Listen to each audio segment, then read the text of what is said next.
मानगोनां जोंनि सराइबिल समाजनि बिजाथि बिथां राजु कुमार नार्जारि सारखौहाय जोंनि सराइबिल बियाबनि सिङाव थानाय जोंनि गोबां प्राइमारिफोराव बरायनाय हाबाफारिया जोंना मैयानिफ्राय दिनैसिम सोलिबाय थादों आरो दिनै जोंहा फ्राय मोनब्रैसो प्राइमारि जोंहा बरायखांबाय आरो मोननैसो प्राइमारि जोंहा बरायनाय हाबाफारि दंबावो आरो नोंथांमोना नुनो मोनदों जे बे बराय हाबाफारियाव मानगोनां जोंनि बिजाथि राजु कुमार नार्जारि सारखौ देरहाहोनायनि सार्थआव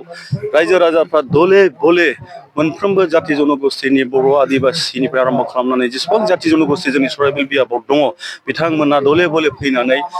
जोंनि मानगोनां बिजाथिखौ देरहाहोनायनि थाखाय बिथांमोना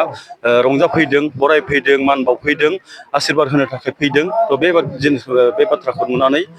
जों बेखौनो बुंनो हायो जे फैगौ इलेक्सनाव रिजाल्टनि टाइमाव जों जास्ट नेनानैल' दङ जे रिजाल्टआ माला होगोन जेदिनो रिजाल्ट होगोन नोंथांमोना नुनो मोनगोन आङो हयथ' मैयाबो आङो मोनसे बाइटनि गेजेरजों बेखौनो बुंदों जे 40टा समस्तिनि गेजेराव जोंनि सराइबिल समस्तिया एक नाम्बाराव बांसिनै भट मोननानै देरहानो थांगासिनो दं मानगोनां प्रमद बर' सारनि जे 2025निफ्राय 2030सिम जे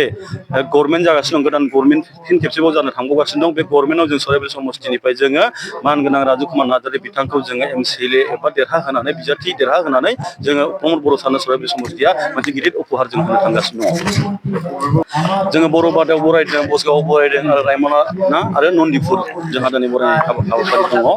दा दसे उनाव जोङो नन्दिपुर प्राइमारियाव जों थांसिगोन मोनथामसो प्राइमारिया जोंहा अलरेडि जोंहा बरायनाय खामानिया जोबलांबाय दा बे बराय हाबाफारियाव जोंनि दोलोनि गोबां बिबानगिरि बिथांमोनाबो जों फैफादों नोंथांमोना नुनो मोनदों आरो रायजो राजाफोरनि अनसायनायखौ नोंथांमोना जेबायदि नुगासिनो दङ मोनसेल' खोथा जोङो 40टा समस्तियाव सराइबिल समस्तिया बांसिन बिबाङाव भट मोननानै जोङो देरहानो थांगासिनो दं बे रोखा बिजाथि जाखांनाय लोगो लोगो आरो मैया जिहेतु जोंना माखासे प्राइमारिफोराव बराय हाबाफारि जादों बे हाबाफारिफोरखौ नुनानै आरो बिजाथिखौनो नेनानै दंमोन सोरबायदि बिजाथिया बाव फैगोन होननानै आरो जिहेतु जोंनि बिजाथि राजु कुमार नार्जारि बिथाङा थांनाय 20-25 बोसोर